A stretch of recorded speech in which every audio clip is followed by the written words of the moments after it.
오늘은 어깨 회전근개죠. 회전근개 팔인데 많이 찢어졌을 때는 복원이 불가능한 팔이다 라고 이야기를 하는데요. 상완 이두근이라는 게 있어요. 상완 이두근은 이렇게 했을 때 올라오는 이 근육이 있죠. 뽀빠이 근육. 그래서 이거를 뭐 절제술, 고정술, 회전근개는 부음봉합을 하게 되거든요. 이 내용에 대해서 좀 재밌게 알아볼게요. 자, 보이 레아우라는 선생님입니다. 보이 레아우. 또 왈치라는 선생님이 뭐라고 하셨냐 그러면 심한 회전근개 파열이 생기게 되면 이렇게 관절염이 와요. 관절병증이라고 그러거든요. 그런 경우에서 또는 가슴마비라는 거냐면 실제로는 파열인데 팔을 이렇게 제대로 못 올리는 환자예요. 가에 툭 떨어지는 거예요. 가슴마비가 없는 환자에서 툭 떨어지는 이런 게 없는 환자에서 상한 이두근의 절제술이나 고정술을 심했을 때 좋은 통증 완화를 보였다는 겁니다. 자, 이게 무슨 이야기냐면 생각보다 괜찮다는 이야기거든요. 이게 상한 이두근은요 이렇게 쭉 올라가요.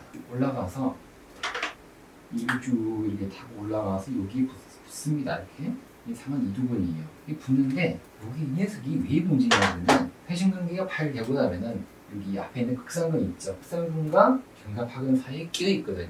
근데 요게 다 파열되고 나면은 이 혼자 남아 있어요. 혼자 남아가지고 자꾸 걸려요. 그래서 그냥 귀찮으니까 그냥 질질 잘라버리거나 아니면 고정술을 해준다는 그런 의미거든요. 클링그라는 선생님이 32명의 환자를 31개월 동안 쭉 지켜봤어요. 감압술이죠. 그리고 튀어나온 견봉을 깎아주는 감압술 해주고 상한 이두근을 그냥 잘라줬습니다. 결제술을 동반했을 때 과연 어땠을까? 그냥 감압술만 한 경우랑 감압술 다 하기 요거 상한 이두근 절제술을 한 경우를 비교를 해보니까 별반 차이는 없다라고 이야기를 했어요.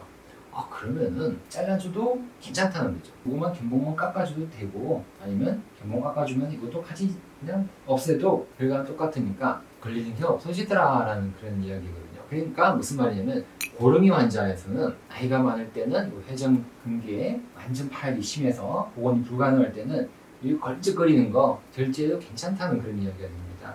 절제하자라는 거죠. 그래서 클링거 선생님이 이게 감압술과 상한 이두근을 절제술을 동시에 했을 때 나쁜 예후인자에 대해서 이야기를 했습니다. 관절과 상은 관절염이에요. 관절과 여기 와 상한에 관절염이 여기가 심하더라. 이런 경우는 요거 뭘 해도 안 좋다. 예후가 안 좋다. 라는 거고 또 이게 각도가 안 나와요. 각도가 안 나올 때는 잘라줘도 큰 효과가 없더라. 또 상한 볼트가 위로 휙 올라간 거야. 한방 전이했을 때도 효과가 없더라. 또는 앞에 있는 견갑하근이 여기가 팔렸을 때또 요거 별로 효과가 없더라 라고 이야기를 한 거죠. 근데 사실은요 이게 쭉 보다 보면 특이한 경우가 있거든요. 이전에 증상이 쭉 없다가 갑자기 팔을 못 올리는 경우가 있어요.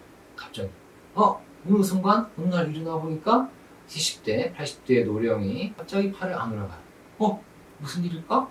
생각하면 기능 소실이 갑자기 오는 경우가 있거든요. 그런 경우도 있습니다. 그러면은 나도 모르게 회전근개 파열이 오래돼서 팔을 못 올리는구나 라고 생각하셔야 되겠죠. 사실 팔을 못 올리게 되면 목 디스크를 먼저 생각하거든요.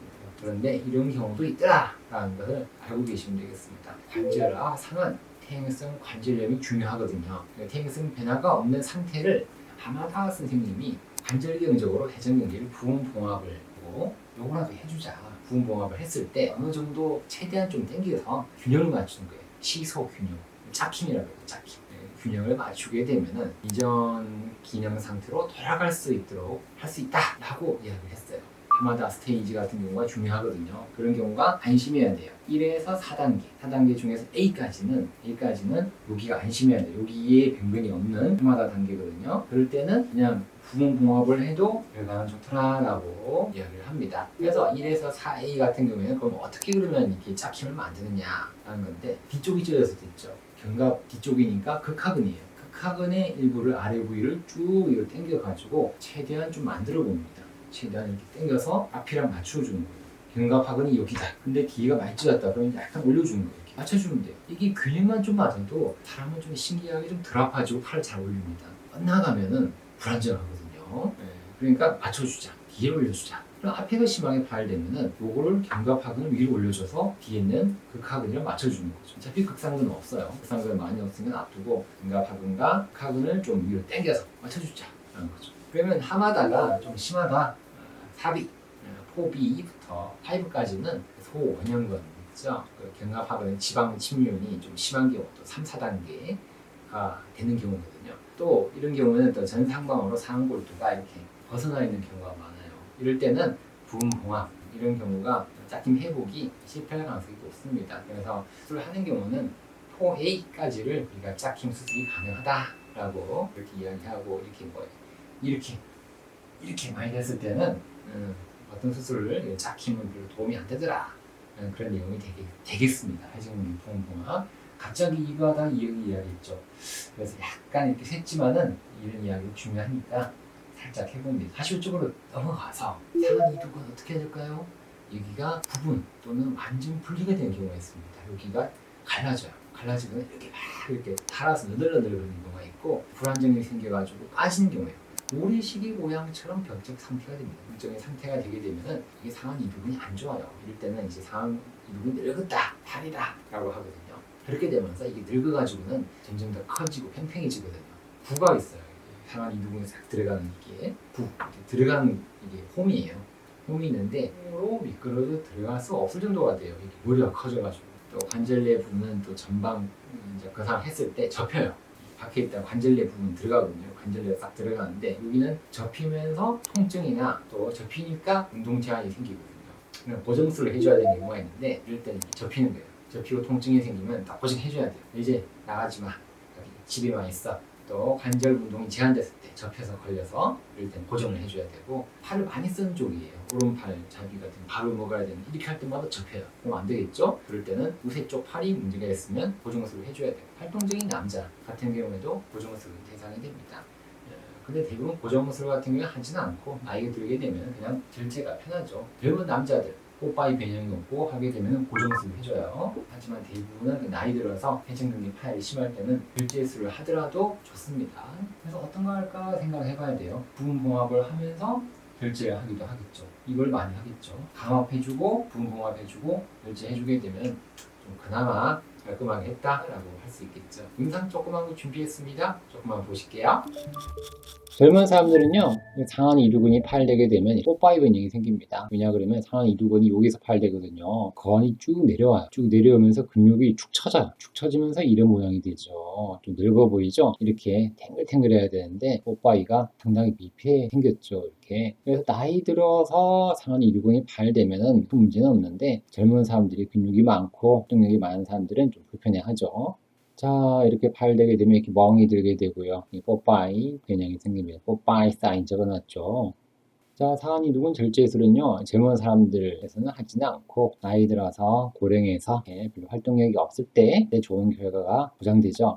특히 회전근개가 만성 파열이 돼서 아주 복원이 불가능할 때는 여기 걸리적 걸려요. 그럴 때는 그 주장스럽다. 잘라주자. 해서 잘라주게 되면 시원합니다. 우리 시원해야죠.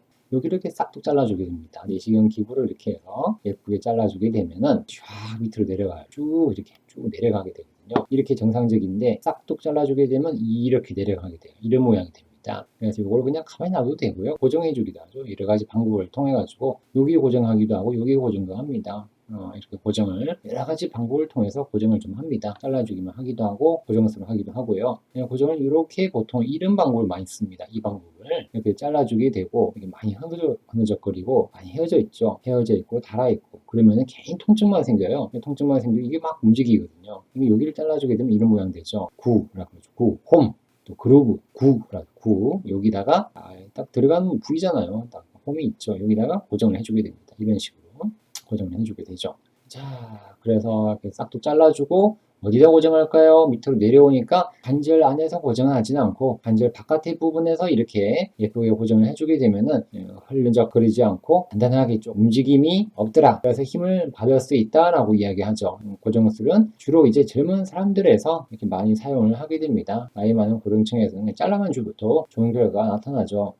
자, 고정술은 이렇게 존 2, 3 이렇게 이야기를 해요. 고정술이죠, 고정술. 이거는 존 2나 존 3에서 나타나고 예전에 또 다른 봉합을 했을 때 실패했을 때 등등 어깨를 많이 쓰는 또 이렇게 운동선수에서 저 밑에다가 고정을 해줄 수도 있다라는 거죠. 이런 방법도 있더라. 하지만 보통 고정은 좀 위쪽에서 많이 하게 됩니다. 여러분 도움 많이 되셨습니까? 다행이네요. 영상이 마음에 드셨다 그러면 좋아요와 구독을 눌러주시면 감사하겠습니다. 오늘도 건강하고 행복한 하루 되십시오. 안녕히 계십시오.